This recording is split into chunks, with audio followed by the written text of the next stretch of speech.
Hi guys, welcome back to our channel. Kung napapansin nyo na medyo gabi ngayon sa ating ride. Actually, yung bagong nating camera, gusto natin subukan. Gusto kong subukan ang kanyang capabilities regarding the low light. Sinasabi naman ng Insta360 is, itong camera to is maganda daw sa low light. Pero gusto ko siyang itry.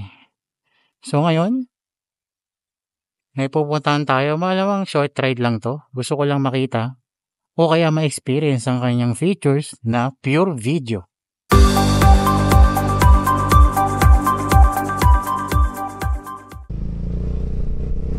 Ngayon guys, nasa bayan ng Cabuyao. Pupunta tayo ng Calamba. Doon sa Kapantol. At tinawagan tayo ng ating kasamahan sa trabaho at sabi nila meron daw outing ang kumpanya, which is hindi ko alam. Medyo nagulat lang din ako, kaya pupunta lang ako. So saktong sakto, dahil sa pagpunta natin yon, medyo gabi, matatry natin tong pure video ng Insta360 Ace Pro 2. Wow naman! Actually ito hindi ito paid advertisement ni Insta360. Sarili ko pong funds. Di totoo yan. Yung pinambili ng camera. So wala po nag-sponsor sa akin para gawin to. Gusto ko lang maano yung features niya. Kung talagang it said on the box na grabe yung pure video niya.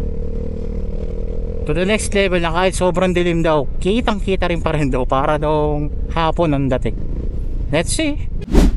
Pasensya na guys kung medyo natagalan yung ating sumunod na ride. Kasi nga kung mapapansin ko sa aking previous upload is time out muna sa pagmumotor. Kasi nga pista dito sa aming lugar ng last week, which is pista ng Santo Niño. Pista ng Santo Niño, parang meron kasing sinulog dito sa Cabuyao na merong prosesyon, hati-hatihan. So yun, hindi ako nakapag set ng ride ko kasi nga medyo tayo busy. So kinuha ko rin yung event. Kung makikita nga sa aking white YouTube channel saka sa Facebook page is nakaano din siya doon. Naka-feature din yung hati-hatihan na yun. Na talagang time out muna sa motor. Nakakaisang episode pala ako na nag-time out na kaagad. Bola lang yan. Tempo lang naman. Pero ngayon, ito naman yung sunod episode is na-try natin yung anong capabilities ng Insta360 Ace Pro 2 in low light, which is night shot. So ngayon kasi hindi ko pa mapapansin kung talaga siguro kapag nakita ko na ng personal, pag nire-review ko na yung video is makikita nyo. Pero sa nakikita ko dito sa screen niya, sa maliit na screen niya, parang liwanag ng maliwanag siya. Actually it's very impressive na kasi ngayon kasi nandito pa rin sa Cabuyao, medyo maliwanag dito sa Cabuyao kahit na medyo gabi na. Kasi nga lahat ng street dito kasi may ilaw na. Yun ang kagandahan dito sa Cabuyao. Lahat ng street dito, kahit maliit na street, sa aming street nga halos lahat may LED light na, may ganyan na. Kahit doon sa pinakamalayong lugar sa Cabuyao, doon sa Kasili, yung paakyat ng Tagaytay, ganito rin, meron din siyang ilaw na. Kaya kapag sa Laguna nakita mo na buong lugar ay may LED light, ibig sabihin nasa Cabuyao ka na. Yung maliwanag na yung daan. Actually ito ginawa to ng aming Butihin Mayo, which is napakagandang proyekto nito dahil hindi na nakakatakot maglakad sa gabi. Kasi usually yun dati ang problema dito sa lugar namin. Mga poste lang, street lights lang na mga poste lang, yung mga existing na mga una. Then napapansin namin talagang sobrang dilim niya kahit na medyo maliwanag. Nakakatakot kasi may mga kakalala din ako na umuwi ng gabi, especially sa mga kababaihan din ng mga kakilala ko sa lugar. Natatakot din. Minsan nagtatawag sila ng susundo pa sa kanto. Pero since nilagay na itong LED light na street LED light na proyekto ng pamahalaan dito sa lokal ng Cabuyao, is nawala yung nawala na nagte-text sa amin para abangan sila sa kanto para samahan na makauwi, which is good thing. Kasi parang nababawasan mo yung prevention ng magiging crime o krimen na pwedeng gawin kasi nga maliwanag yung lugar. Nice. Hindi lang basta liwanag, talagang sobrang liwanag. Kitang kita ka kapag nagtuto ka dito. Kahit dito sa lugar namin, dito kami dito nga ako yun sa may sasala. Ngayon, papasok na ako ng Yugan. Same pa rin, kahit dito sa daan, magkabilang side, kung makikita nyo. Lahat siya, puro naka LED light na. Which is good job sa aming mayor. Hindi ko naman actually pinopromote, pero kasi ang amin kasi, mas gusto namin yung nakikita na rin namin yung mga nangyayari din sa lugar namin. Kasi last time naman wala namang ganito, tapos kaya naman palang gawin, which is good. Salute kami kay Mayor Dennis Hain, ang mayor namin dito sa Laguna, dahil sa pagpagawa ng ganitong proyekto, which is na nakakatulong sa aming mga sa aking kababayan dito sa Kabuyo na maging safe yung mga kalsada. Yan. So nandito ko ngayon sa Minyugan. So actually mabilis lang to kasi Kalamba lang yung pupuntahan ko. Sa mga pag-uusapan sa mga susunod pa lang episode na gusto kong pupunta tayo sa mga lugar na medyo malayo-layo ng konti. Di totoo yan. Sinubukan ko lang kung talaga man totoo. Gusto ko siyang i-try. Na-experience din. Kasi kaya ako napabili ng kamerang to dahil doon sa feature na na maganda sa low light, sa mga night shots, sa mga night videos niya, na parang napakaliwanag ng lugar pa rin kahit alam mong madilim na. A few moments later.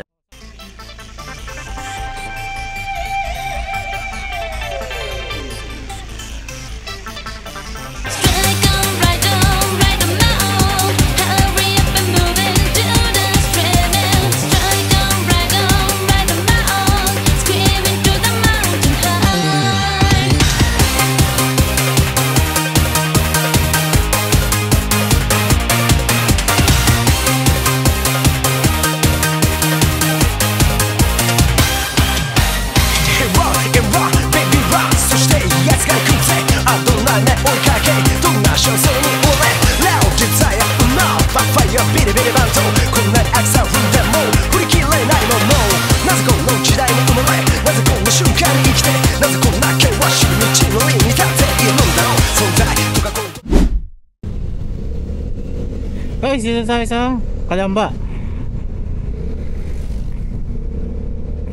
Medyo halfway pa rin. Nasa Kalamba na ako, bandang San Cristobal. Siguro mga 3 kilometers na lang, nandun na ako sa lugar na pupuntahan ko. By the way, yung pupuntahan ko ay sa Pansol, Kalamba. Ito yung resort capital ng Laguna, Pansol. Dito yung pinakamaraming resort, mga private pool, mga public pool. O sa usapang swimming, dito lang yan sa Pansol, Kalamba. So sa mga susunod nating episode guys,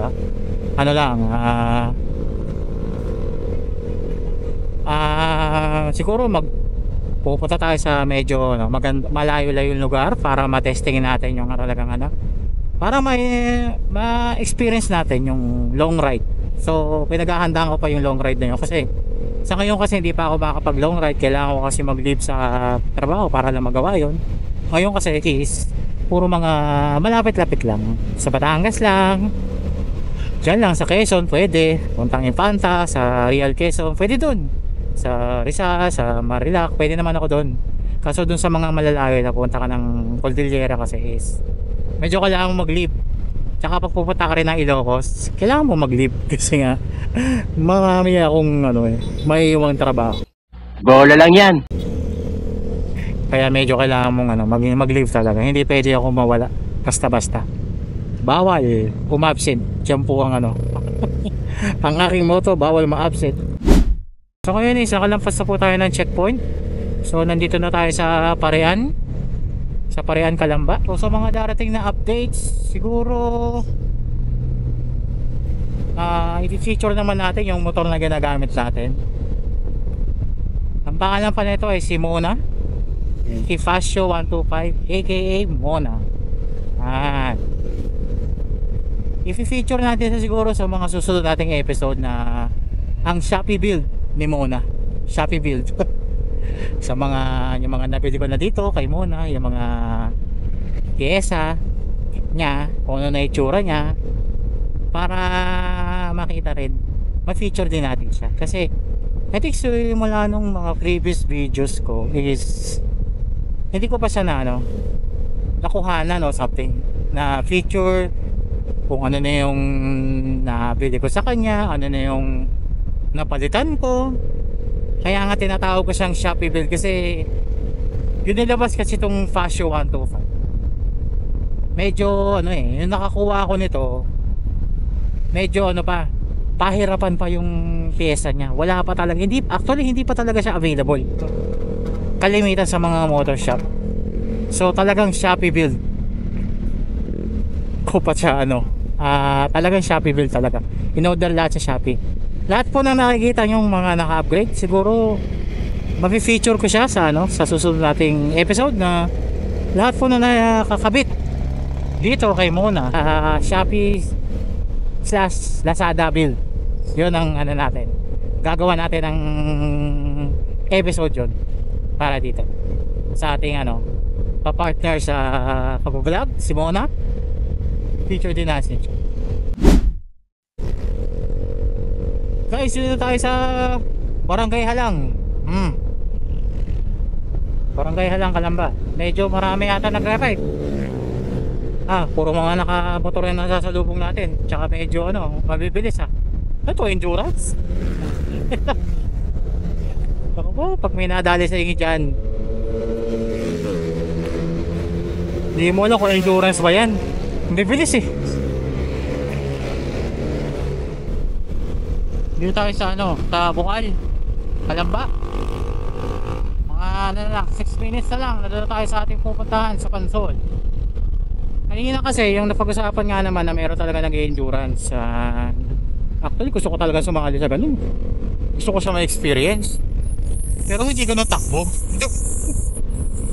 Para kasi nakakatakot ka na tumakbo ng mabilis Kasi nga na-aksidente na rin ako sa motor. Natatakot na rin ako minsan kapag nagmamadali ako, especially sa mga probinsya. Doon ako nadali. Talagang may tumawid na aso. Instead of iwasan ko yung aso, sinagasaan ko na lang. Kasi nga bigla sa sumulpot sa harapan ko. Kaso nga lang, yung nagulungan ko yung aso, pati ako tumawid na. Hindi ko nakati siya maiwasan. Kasi nga yung alam mo yung paliko ka, tapos at the end of the curve, sa pinaka pagkatapos lumiko, biglang may tumawid na aso, biglang tumawid siya. Kasi may nakitang aso sa kabilang street niya, sa kabilang side, biglang tumawid. Ayun, simple lang. Hindi maiwasan talaga yung mga time na ngayon. Kasi ang takbo ko lang noon, nasa 50 lang yung takbo ko noon, pero nadali pa rin ako. 50 na nga lang ang takbo, nadali ka pa rin. Hindi mo talaga maiwasan talaga ang aksidente talaga yun Hindi natin, walang may gusto. Forever together, forever together.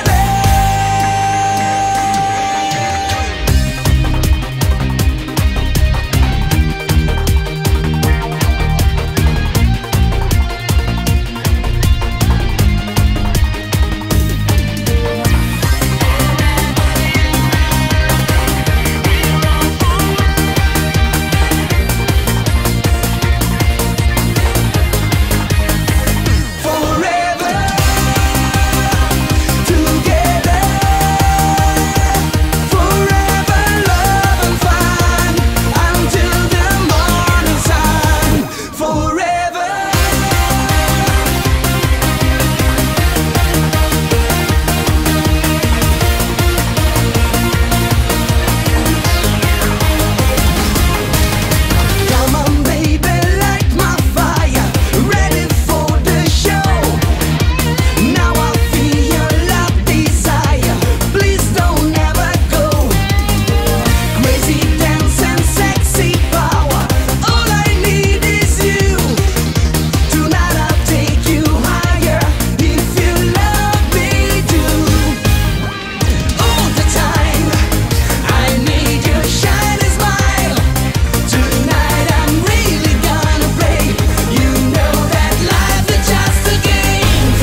Boys and girls, mukhang dito ko natatapusin ang ating video. Itong short ride na video natin.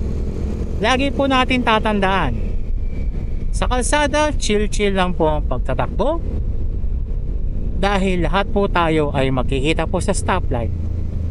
Kahit mga rera ka. Peace out and goodbye.